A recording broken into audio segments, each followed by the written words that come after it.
Hello viewers, SSBSfanboy here, and I'm back with another reaction video. Today, we're going to be doing a reaction to 3 different Wendigoon themed YTPs. So a little backstory on this joint. I believe I said in the 8-Bit Guy video that I'm a fan of Wendigoon. I've watched some of his videos here and there. We're going to roll the clip right now. That was wild because I didn't know 8-Bit Guy had a podcast. Is that like a regular thing that he has, or is it just like a one-time thing? I'll have to look into it. It sounds pretty interesting. Talking about conspiracy theories and shit. I'm all about that kind of shit. That's why I watch Wendigoon. I wonder if there are any Wendigoon YTPs. I have to look it up. Anyway, so yeah, I've been a fan of Wendigoon for about maybe 3 years now, and he's the ish. I actually have his collectible action figure on my shelf over there. Anyway, we're just gonna get right into this shit. Unfortunately, I was only able to find these three Wendigoon YTPs. So I'm gonna say it right now. YTPers out there, make more YTPs of Wendigoon, man. We need more of these. And if you do, I'm gonna make this into a series, just like the 8-Bit Guy ones and the Caillou ones and all the other ones. The first one we're gonna do today is called Wendigoon Lists His Crimes YTP. The second one will be YouTube Poop. Wendigoon talks about being traumatized by smut. Okay.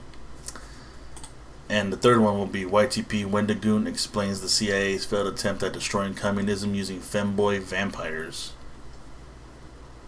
Alrighty then. Is he talking about the Twilight motherfuckers or what? Anyway, we're gonna go ahead and get right into the first one.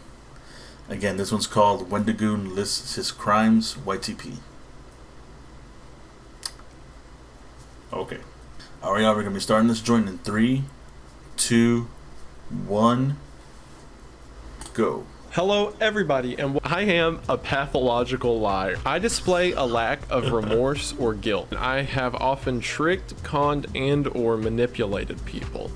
I've been arrested for DUI, fraud, shoplifting, solicitation, armed robbery, aggravated assault, rape, and of course the murder. All of the killings I did were strangulations, which also the whole neck thing I mentioned earlier, but I did things like drowning and beating people to death. I constructed a trailer truck that in the trailer of it had a massive torture room full of chairs and all kinds of gadgets and gizmos. To list a few of the things that were recovered from the back of the trailer, there were chains, whips, straps, clamps, scalpels, shock devices, saws, diagrams, syringes, and toys. Like if I was to walk up to you and I was to go, hey, you ever thought about killing your mom? And you're like, no, that's a weird question. Yeah, and then I punch you, throw you in a torture machine in the back of a trailer, start going 150 down the freeway, like swerving through traffic, and then I look in the back seat and I'm like, now do you want to kill me? I watched an old guy at the sprint to the back and come back with an axe, and then I watched with the primality of man as he took off the head of your mom, and then everyone put their nasty hands in and pulled out pieces. Bro, what the hell? I don't understand why he did such things. It's not very nice. I'm looking at the comments here. His prison sentence is easily over 1,000 years. Most likely, yeah. If not, death penalty. Oh boy, okay. I'll give that one a thumbs up because it was so fucking weird and random and insane. Nice one. Let's go and get into the next joint. YouTube Poop. Wendigoon talks about being traumatized by smut. Okay, I wonder what kind of smut he's gonna talk about. Alright, y'all, we're gonna be starting this joint in 3, 2, 1, go. So if you haven't seen it, there's a trend that went around on YouTube called porn trauma. Basically, the creator would talk about porn that stuck with him into adulthood. because you too. Bro, you watching porn in childhood? That's what's up. Mama Luigi. Watching every single one of these videos, there were absolutely none that I could relate to. Hello, darkness, my old friend. The way you're supposed to do this is someone's supposed to challenge you to do the video. Did anyone challenge me? No. I've come to talk with you again. I bet. Does anyone care that I'm making this? Probably not. Because vision softly. And then finally we're going to talk about video games, because I think I found the thing that is the root of the reason that I am the way that I am. God, this is fucking boring. So let's go ahead and get into My ass. As always, thank you for watching. And the only thing I can remember that really freaked me out at 10 years old was these Uwe Ball movie. Postal movie. Now I know what you might Oh be my thinking. God. Yeah, it's got blood and gore and all that, but I really didn't care about that as a kid. As a matter of fact, it was tradition for me and my dad to watch movies that I definitely shouldn't have been watching at the time. But there was one Oh, particular God. scene that did get to me a bit. So there is a scene in the movie 300 when the Hunchback is confronted by Xerxes when he offers to give pussy. So my dad goes to fast forward, but right before he does, there's this shot. There's been a terrible mistake. That video is a plot by the elite liberal media conspiracy. Dave, Ron make it Jeremy. stop! What was that? So as a kid, I had no idea why Ron Jeremy. was just there on screen in the middle of a porn movie. Now looking back on it, I think it's pretty cool, and it shows like one family given to sinful lust, and so much so that they literally have a Giant mustache. on their side. However, there was this really cheesy movie that once again my dad had me watching when I probably shouldn't have, called Meat spin. No!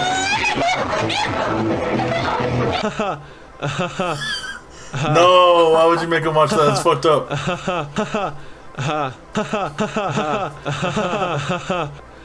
That was one of my first brushes with like psychological horror. Speaking of, another movie that we watched in a hotel room that had me freaked out was Deep Real Deep Blue Sea. Now, we're gonna talk about the pussy here in a minute, but this is our first introduction to. For context, I am horrified of pussy. That is the one thing to this day that I hate, that I don't want to deal with, that I have nothing to do with, and I just, like, I played Subnautica. Yeah, One of the I first can't movies relate, that though. I saw that had to do with the ocean was Deep Blue Sea. There is a scene where Ron Jeremy. is attacking these. Taliban. I was a child, and Ron Jeremy. goes and hides in the oven for some reason.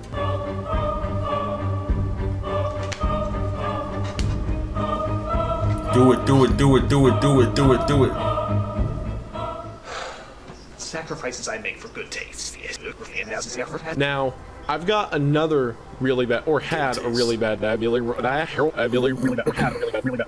fear of being trapped or like bound up in an oven, because the thought of someone trapped in an oven while a shark's attacking was a lot. And then while it's happening, I remember like holding my hands like this and thinking to myself, I really hope the oven doesn't turn on.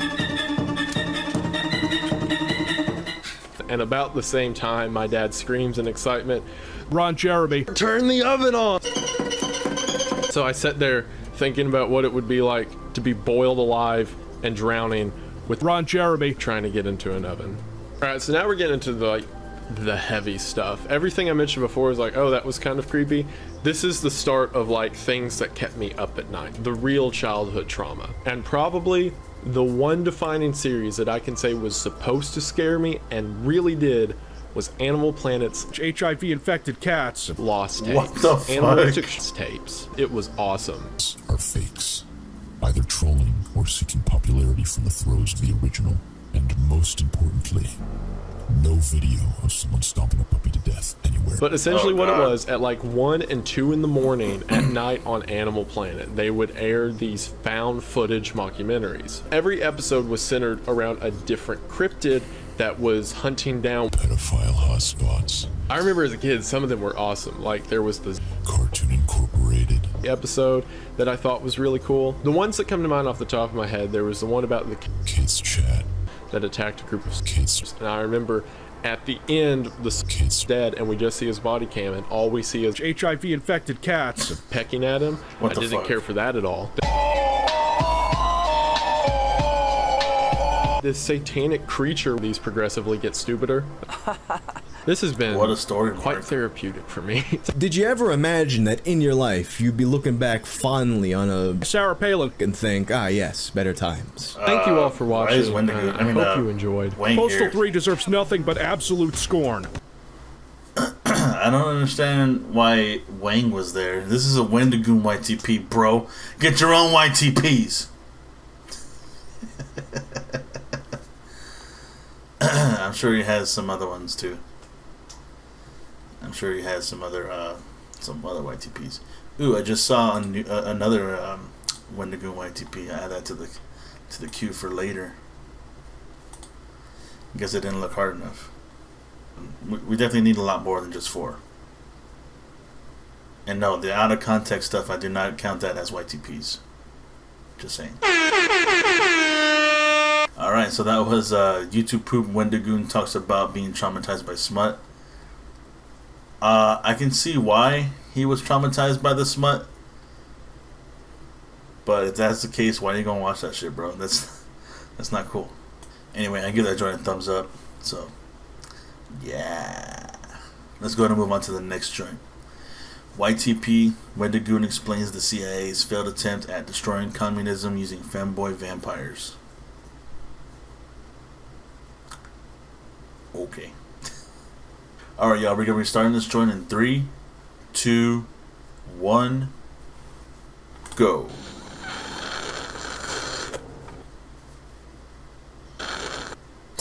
You thirsty, bro?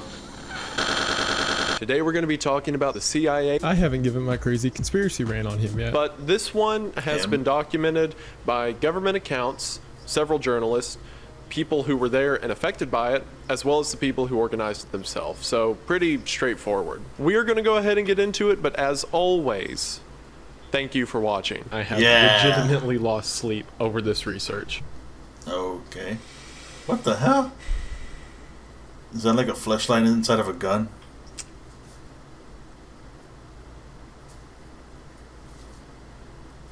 It's multi-purpose.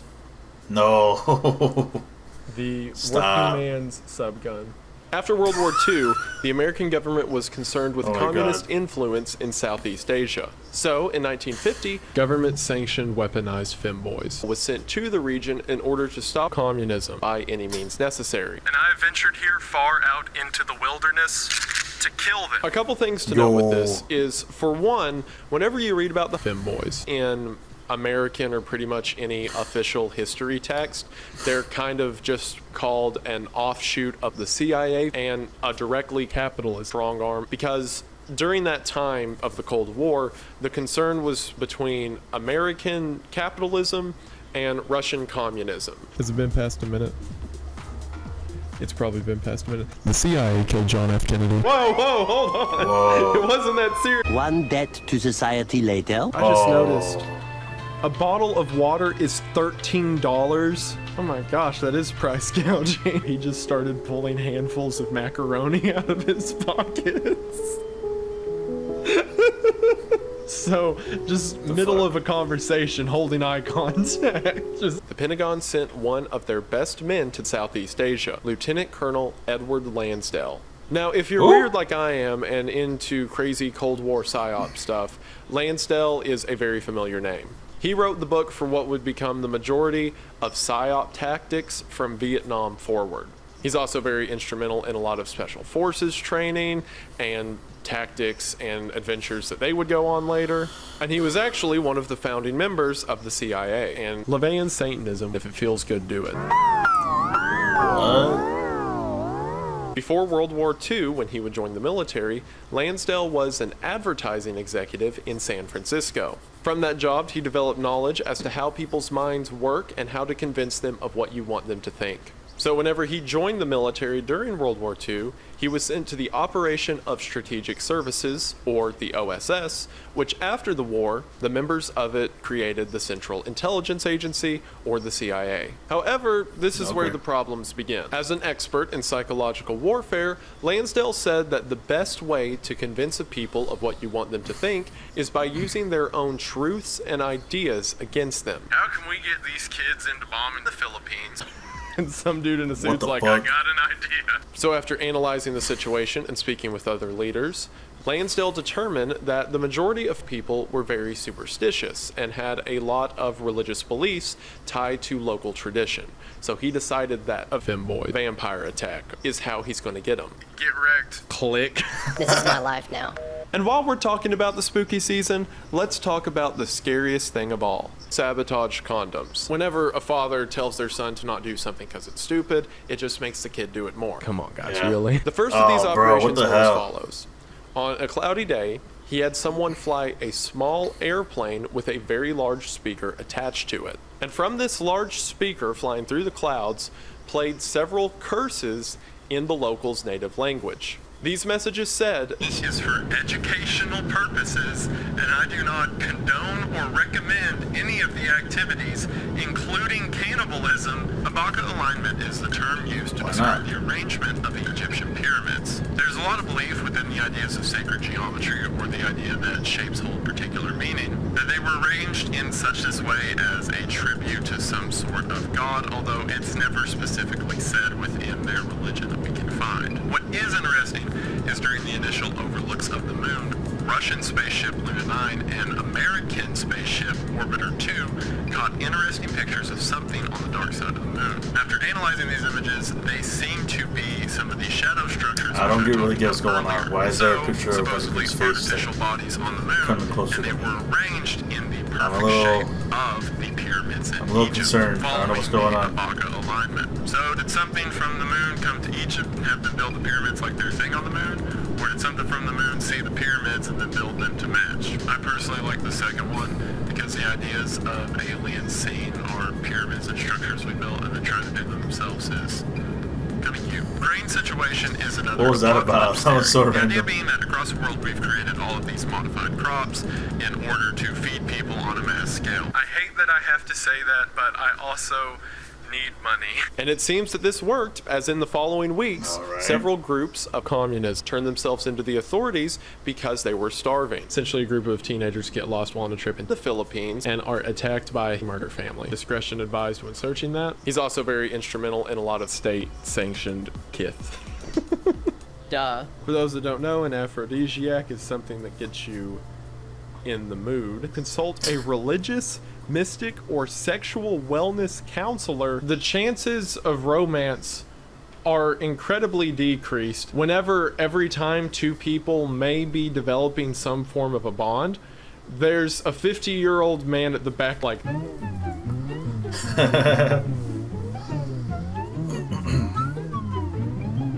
He's gotta do his research, dog.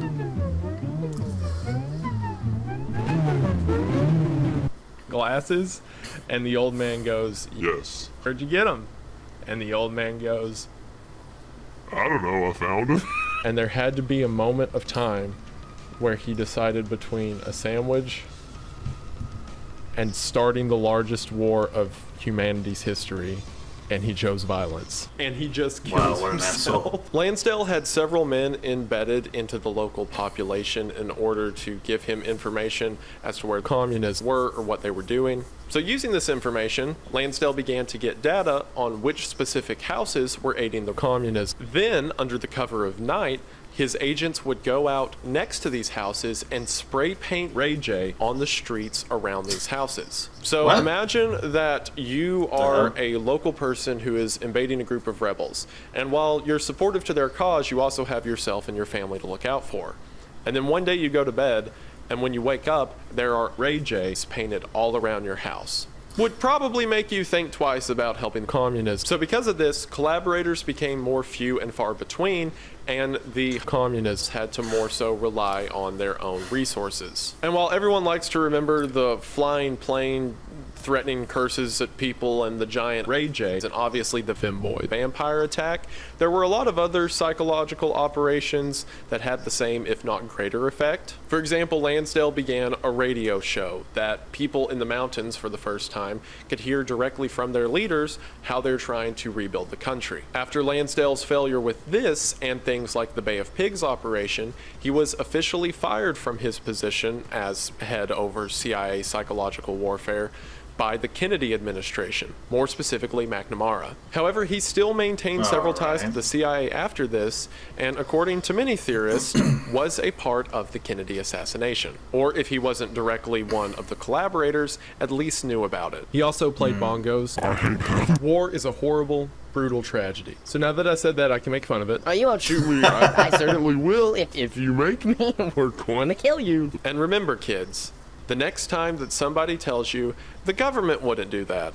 Oh, yes, they would. Because if pretending to be femboy vampires is something they're just willing to throw out there, think about the stuff they're not willing to tell us. I'm sure killing the president's like a normal Tuesday. And while I'll probably do longer videos in the future where I compile a lot of them, I read about this story and there was no way I couldn't talk about it immediately right now with no hesitation. So hopefully if you're still watching, you think it's at least half as cool as I know it is. And if you do, that's really cool. And I'm really glad you're here and you're really cool. And I just want to say thank you for watching. I hope that you enjoyed and I will see you in the next one. Bye. I hope that you all can appreciate real art when you see it. All right. Well, I gotta be honest. I was really looking forward to these YTPs. Most of them really weren't that funny, unfortunately. They were more or less just Wendigoon videos with like little bits of memes here and there. I still give it a thumbs up anyway, because, you know, I love Wendigoon, and I love, you know, I love the conspiracy theories and shit. And, yeah. I don't know what else to say. But, yeah. We definitely need some more Wendigoon YTPs out there. And, yeah, I would like to make this into a series. This being the first episode, of course. But if not, I don't know, man. Alright, so those are my reactions to Wendigoon lists his crimes YTP. YouTube Poop Wendigoon talks about being traumatized by smut. I think this one was my favorite one. This one was pretty funny. And YTP Wendigoon explains the CIA's failed attempt at destroying communism using femboy vampires. Okay. I don't even know how to react to that. That's just really weird. But I approve. And if y'all like my reaction to those videos, make sure you like, comment, subscribe. Comment down below on what videos you want me to react to next. And make sure y'all stay safe and stay fresh. Rock your favorite wrestlers merch whenever you can. Shout out to Nightbird. That's a dope song. And I will see y'all next time. Peace.